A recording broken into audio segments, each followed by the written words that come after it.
Кыргыз батырлары, кыргыз арыстан кабыландары, алар алы кыймылдай элек. Чын кыймылдай элек.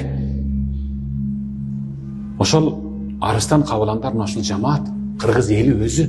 Анткени биз жөнүндө пайгамбар 14,5 кылым мурда "Утрукул атра кама таракукум". Ой, бул түрк деген калк бар. Түрк деген журт бар. Алар тийишпесе, аларга тийишпегиле деген. Субханалла. Пайгамбар тийишпегиле деген, аларды ойготуп албагыла, чочтуп албагыла. Шороңар кайнайт деген. Шороңар кайнайт деген. Биз ушундай улуу элбиз. Биз дагы деле баягы кечирим менен келатабыз. Дагы деле баягындай ырайым, мээрим, кол шилтеп, кошуна да деп. Анткени биз пайгамбарыбыз Мухаммад саллаллаху алейхи ва салламдын бир сөзүн тутабыз. Анткени биз ыйманга, адеп, ахлакка сугарылган элбиз.